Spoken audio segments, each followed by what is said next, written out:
আসসালামু আলাইকুম প্রিয় দর্শকবৃন্দ, দেশ এবং দেশের বাইরে থেকে যারা আমার এই ভিডিওটি দেখছেন সবাইকে স্বাগত জানাচ্ছি। আমি মোহাম্মদ শাহাদাত হোসেন। বন্ধুরা, আমি সবসময় আমার যে দেশি এবং বিদেশি ফল গাছের সংগ্রহ রয়েছে সেই গাছগুলোর আপডেট সবসময় দিয়ে থাকি। পাশাপাশি আমার যে গাছগুলো পরিচর্যা সংক্রান্ত বিষয় কিংবা বাগান করতে গিয়ে যে বিভিন্ন রকমের নতুন অভিজ্ঞতা তৈরি হয় সেই নতুন অভিজ্ঞতাগুলো আপনাদের মধ্যে শেয়ার করি, যাতে করে নতুন যারা বাগান করতে আগ্রহী আছেন তারা যাতে উপকৃত হন। তো বন্ধুরা, আপনাদেরকে হচ্ছে দেখানোর চেষ্টা করছি। এই যে দেখুন, যে গাছটি, এটি আসলে ড্রাগনের গাছ। তো ড্রাগনের গাছগুলো আমি সবসময় আপডেট দিয়ে থাকি, আমার বিভিন্ন অভিজ্ঞতাগুলো আপনাদের শেয়ার করে থাকি। তো এখানে দেখুন চমৎকারভাবে এই গাছগুলোর ফলগুলো এসেছে। আমরা তৃতীয়বারের মতো এগুলো হারভেস্ট করবো ইনশাল্লাহ। একই জায়গায় দেখুন 3টা ফল এসেছে। বেশ কিছু ফল ছিল, আমরা বেশ কিছু হারভেস্ট করেছি, আবার ক্রমান্বয়ে করছি। তো বন্ধুরা, ড্রাগন গাছ যারা বাগান করতে চান কিংবা বাসায় যারা গাছ লাগাতে চান তাদের জন্য পরামর্শ হলো, যেহেতু এটি ক্যাকটাস জাতীয় গাছ, অর্থাৎ ক্যাকটাস জাতীয় গাছগুলো আসলে নিজে কিন্তু মানে থাকতে পারে না, এটা একটা সাপোর্ট নিয়ে তাকে থাকতে হয়। এর জন্য আমাদেরকে পিলার তৈরি করে দিতে হয়। তো এখানে আমি পিলার তৈরি করেছি। পিলারের উচ্চতা হচ্ছে 8 ফিট, 3 ফিট নিচে আছে, 5 ফিট উপরে আছে। উপরে হচ্ছে এরপরে মোটরযানের টায়ার ব্যবহার করেছি এই গাছগুলো ছড়িয়ে দেওয়ার জন্য। এরপরে হচ্ছে এই গাছগুলো হচ্ছে যেহেতু লতানো গাছ এবং হচ্ছে এখানে কাঁটা রয়েছে, এখানে যত্ন সহকারে হচ্ছে এই গাছের পরিচর্যা করতে হয়। তো এই গাছের চারাগুলো মূলত এগুলো বীজ থেকে তৈরি করা হয় না, এখান থেকে কাটিং করে করা হয়। এখান থেকে কেটে এই অংশটা জাস্ট মাটিতে দিলে কিন্তু এখানে 1 বছর পরে কিন্তু ফল চলে আসে। তো বন্ধুরা, আমি আমার এই বাগানের সবসময় ভিডিওগুলো দিয়ে থাকি। তো আপনাদেরকে একটা নতুন বিষয় একটু শেয়ার করব, সেটি একটু যে আমরা কাছাকাছি দর্শকদের একটু দেখানোর চেষ্টা করি, তাহলে আমরা দেখব। এখানে একটু দর্শকদের দেখাই।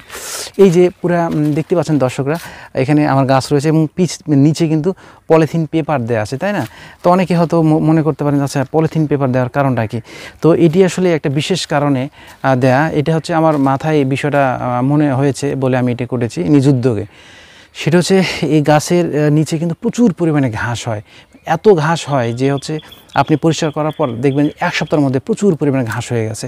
তো ঘাসের ফলে হচ্ছে এখানে পরিষ্কার করা, হচ্ছে আগাছা মুক্ত রাখা, এটা অনেক খরচের ব্যাপার হয়ে দাঁড়ায়। তো সেক্ষেত্রে আমার মাথায় মানে হঠাৎ করে একদিন মনে হলো যে আচ্ছা, আমি যদি এটা পলিথিন দিয়ে যদি এটা বিছিয়ে দিতে পারি, হয়তো বা শুরুর দিকে একটু খরচ হবে, কিন্তু একটা পার্মানেন্টলি কিন্তু ওই যে আগাছা মুক্ত করার একটা হাতিয়ার হিসেবে কাজ হবে।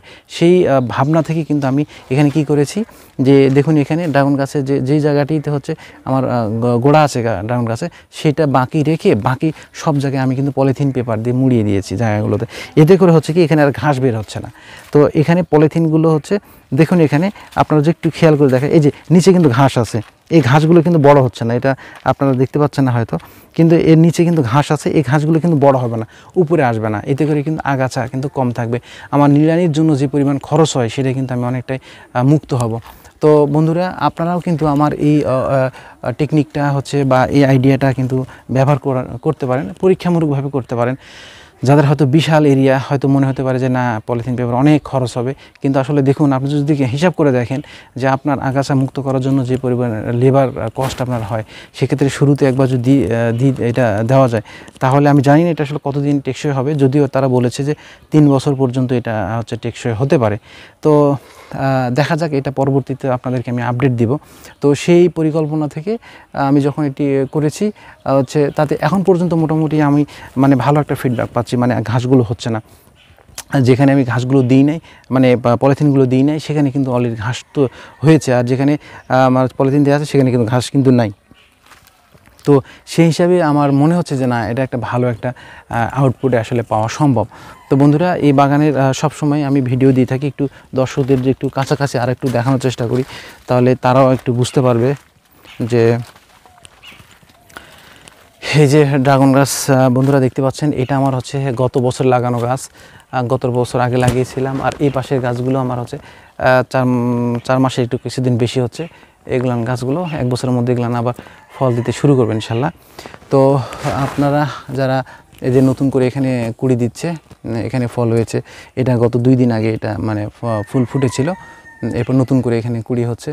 তো দর্শকদের আমি বলবো যারা ড্রাগন গাছ করতে চান, শুধু ড্রাগন গাছ না, যে কোনো মানে গাছ যদি আপনার মনে হয় যে প্রচুর পরিমাণে হচ্ছে ঘাস হচ্ছে, সেক্ষেত্রে আপনি পলিথিনটা কিন্তু ব্যবহার করতে পারেন। তাহলে যেটি হবে যে হচ্ছে আপনার ঘাসের নিড়ানির জন্য যে লেবার কস্টটা, সেটা কিন্তু আপনার অনেকাংশে সাশ্রয়ী হবে।